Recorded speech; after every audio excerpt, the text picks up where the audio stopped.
Vaheguru Ji Ka Khalsa. Vaheguru Ji Ki Fateh.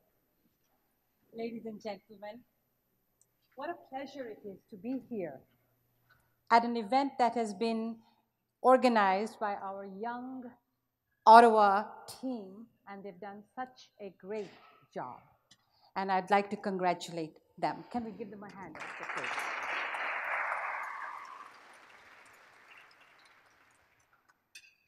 So today, I'm going to start by sharing a very personal story, and you will understand why.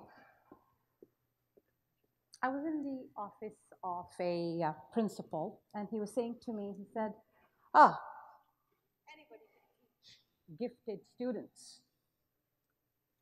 What, it, what I would like to know is, can you teach those people who don't want to learn?" And I looked at him. You see, I've been teaching for over 20 years, and I had been teaching gifted students. But before I could say anything, my ego self spoke up and said, "Sure, I can. Sure." And that's exactly what he wanted. You see, he was a very, very charming, dynamic principal. He knew how to get the people to do what he wanted to do. And he said, "Oh, well, that's good. You have 3 classes that are highly motivated students and 1 class that really don't want to be there." So I said, "Okay, no problem." And I happily walked out thinking, that's okay, I can do this. And so I went back, I went to my classroom, I got it all, the week of the school that was beginning, I got my class all set up, ready to welcome the new students. And it happened that the class that was the one that he was telling me about was the first class every morning, and it was at 7 a.m. And I had to have them for approximately 2.5 hours. Didn't think too much about it. So as I said, I just had everything all planned and said, when they come in, we'll be fine. So I'm standing at the door, ready to welcome the class in, and what I see are these 20 children walking in like this, just looking at me, not even smiling. And I'm going to say something to them, but they're not even looking at me. They go in. I had arranged the tables in a certain way. They take a chair, they put another one there. They take another chair, they put on there. And I'm looking at them, and they already had their heads on the tables, and some of them had their legs all stretched out on the tables in front of them. And, so what happened was I was completely shocked. But then, being a teacher for so many years, kicked in, and I said, "Oh, I can still do this." I go in there, and I said, "Good morning, everybody. Welcome. We're going to talk about this, and guess what? We're going to learn algebra. Aren't you excited? Algebra. You're going to learn algebra." And they just looked. They're chewing gum in their mouth, and they're going, "Yeah, right." Slowly, I'm just standing there doing, now what shall I do? What shall I do? And I continue talking about something or the other. No attention whatsoever. This is the first time something like that ever happened to me. And I didn't know how to deal with it at that time. So 2.5 hours later, they left. This continued for the entire week. On Friday, by the way, the other 3 classes that I had were super. They were all great. Everything went very, very well.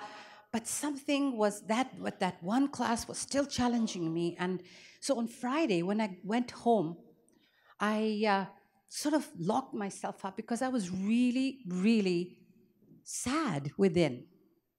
And I thought, I can't do this. I don't want this job. Really, who needs to be, in the morning, go there. The whole day's pattern is set by looking at these children, and they're not even listening. They don't care. I don't want to do this anymore. So I sat down, but somehow I cried my heart out because I said, I can't do this. And as I said, I cried and I cried and I cried. There's nobody else who was going to help me. But once I had finished out all that victimization that I was giving myself, I calmed down, sat down quietly, and then I heard this whisper. Very, very silent, still, small voice coming from within. And what it was saying was, did I give up on you? I thought, who's that? What's that? And then again, as I started listening to it a little bit more, it started again. Did I ever give up on you? And then I realized it was the voice of my master, my Guru Sahib. He had been talking to me. He said, did I ever give up on you? I gave you so much work to do, and you never listened. Did you do your homework? Did you listen to me? I told you, Parka bura na rakho cheet. Don't hold a grudge against anyone. Did you do it? And I kind of looked at myself. I said, no, I didn't. Bure da parakar. Gussa man na handai. Did you listen? And I said, again, I said, no. And then all of these things, they kept coming back again and again to me. And I suddenly realized, I said, my Guru never gave up on me. I want to be like my Guru. How can I give up on something that I've been given to do? And at that point, something changed inside. And I realized that it wasn't I that had to do that job. I wasn't going to do that job. If it needs to be done, it's going to be done by another power, not me. My ego self started to go back a little bit.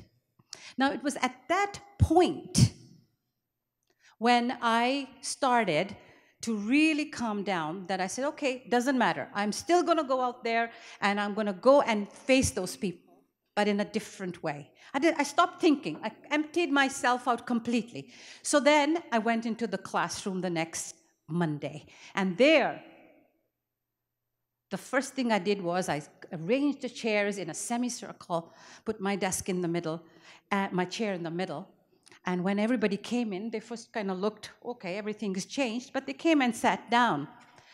And when they were all sitting down and I was sitting in the middle, they knew something else was going on. So they came up and they said, oh, no, they didn't say anything. I kind of just sat there quietly. They quietened down. And then I got up. I went into my table, and I picked up the book of the algebra that I had, a thick book like this with all the X's and the Y's in there. And I took it, and I went to the garbage can, the trash can, and I went like this in it. Suddenly, their eyes lit up, and they looked up, the eyebrows went up there. What's she doing? This is different. So I said, no more algebra. We're not going to learn anything.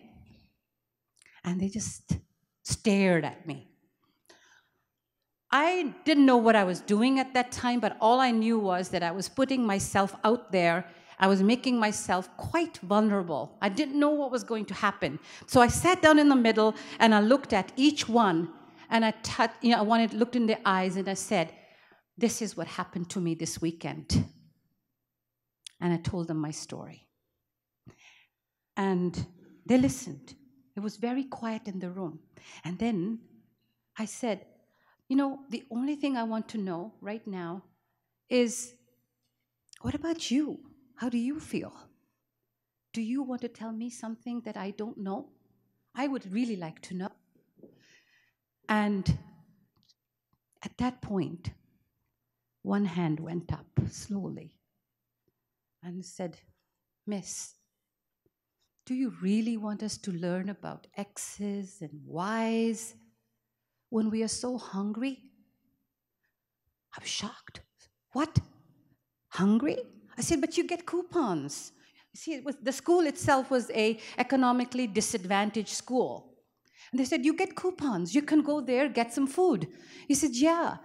If we do, then the others know that we don't have any money. So we just don't go there. We don't want to show anything. I said, oh. Another hand went up.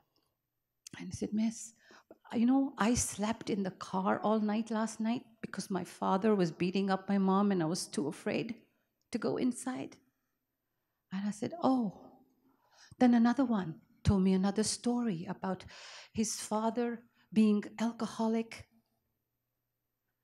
And this way, so many different stories came up, and I just sat there and I listened. And then the time was over. I didn't even know. 2.5 hours went by. They slowly went out of the classroom. So I sat down and said, what should we do about this? What can I do about it? I can't. But he knew. My master knew. My guru knew. And he directed me. And I went. And I went to the cafeteria. The rule was that no food gets out of the cafeteria. I went in there. And I went to the person over there. And what happened was that the person in charge, I talked to them, and they said, it's okay. I said to them, I said, would you mind if my kids come into your classroom? And they just get, not the classroom, sorry, the cafeteria, and they allow them to get some food from there? Just for 5 minutes, and we'll bring it into our classroom? They said, sure. You see, they were parents. So then what happened? We got the students together, and they went and quietly got the food, came inside, had a small little meal, and we just sat there. I didn't ask them anything. When somebody else told me, they said, Miss, I'd like to learn a little bit today. And then all of a sudden, we did. We did a few problems together. Now, and slowly this went on, and they started learning. And in fact, there was a complete turnaround. We became friends, and they were able to share their feelings with me. Now, at this point, I'm going to go to this. I have a little bit of time left. I'm sorry, I've talked too much there. The story here is not about me. But what happened when I became aligned with my core self, which I actually like to call my core self also, because that is by daring to be vulnerable, no idea what was going to happen, by daring to relinquish control, by surrendering, by daring to challenge status quo, by daring to be compassionate and putting myself in others' shoes, the inner guide, Shabad Guru, knowing that it is ever present, was allowed, and we aligned myself with that. I realized that was Sada Hajur. This above all, to thine own self be true. This is a saying by William Shakespeare. And what he said was, to thine own self be true. This is about the soundest advice you could get. But what does it really mean? How do you know who you really are, let alone how to be true to yourself? So then, who am I? That's a question. Who am I? Who is my authentic self? Myself. Let's look first at this question. How can we know who we truly are when we spend our time and attention trying to be something or someone else? Most of the outer labels of our identity place us in boxes like race and religion and gender and occupation. That's who we are, basically. But none of them are who we are. But Gurbani guides us. Gurbani tells us, Man, tu jot surup hai, apna mool pachan. And it is the divine light lives within you, in the sacred temple of your heart. You have always had the magic within yourself. So awaken this realization, like turning on an inner light inside you, as though we have to awaken something inside ourselves. No amount of recitation, of doing a lot of part every day recitation scriptures is going to help us in any way until and unless it is internalized and it becomes our consciousness, our everyday life. So once we have done that, our inner system can then start to guide us. It's like your internal GPS system, okay? So it takes you to a deeper place where you are in resonance within yourself, when you know when something is going with you and when something is not going to. When you listen to your inner feedback system, more graceful, more peaceful, that's what your nature becomes. So, living up to spiritual integrity, living from a place of profound authenticity, it involves being rooted in your deepest beliefs, values, and truth. And that's the important part, that is a true reflection of them.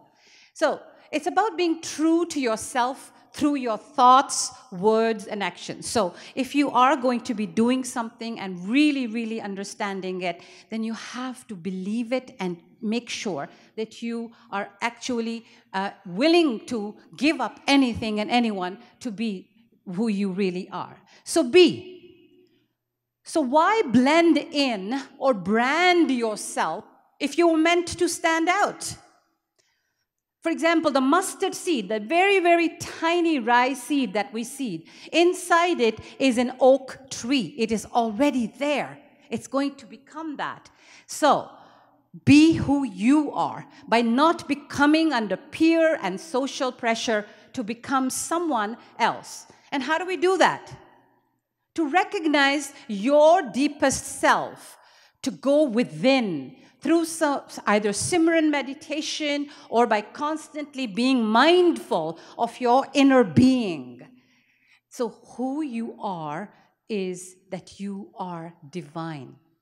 When you realize that, then all that you do is in alignment with His grace, and that's what we call Gur Prasad. So begin to embrace your brand of happiness and don't ask that. For example, like always be a first-rate version of yourself and not a second-rate version of someone else. Look where it takes you. So daring greatly is not about winning or losing. It's about making yourself, putting yourself out there, willing to show your true self, daring to be vulnerable. Like, a lot of people think that being vulnerable is a weakness, that, you know, if I let somebody see that I'm vulnerable, then I'm not very, very strong. However, you know, in a world where scarcity and shame, and we talked about that today, you know, dominate and feeling afraid has become second nature, vulnerability is subversive. It is not only uncomfortable, but it's seen as a weakness, like I said. It's even a little dangerous at times. So, it's about courage. I believe that vulnerability is the cornerstone of confidence.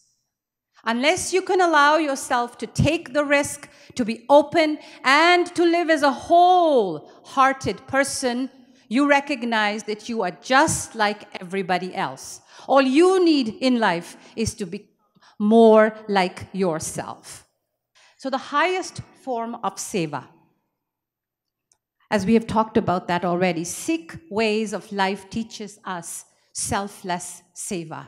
The highest form of seva is to first align yourself within yourself, your authentic self, to realize that it's not you, but your consciousness, the Shabad Guru, who is in charge. When he is on the field, then all forms of seva are of the highest form. Otherwise, it's not that. So what does it mean to be your authentic self? It means to be to have courage to be vulnerable, to show up and be seen, to ask for what you need, to talk about your feelings, to have the hard conversation. And will you ever be perfect at honoring your own truth? No, sometimes you will be, sometimes you won't be, but that's okay. So let's then dare to be vulnerable and live authentically. Dare to stand up for your beliefs and enter zones of discomfort. Dare to take risks and try new things. Dare to take detours to find life's purposes. Dare to reach our fullest potential. Dare to live in the fullest, life to the fullest. Dare to make a difference. Dare to become a Sikh. Nirpao, nirvair, without fear, without hate. The spirit of the Sikh, the true. And that's what we just have to go within to get that. Auditions are being held for to be yourself. Apply within. Vaheguru Ji Ka Khalsa, Vaheguru Ji Ki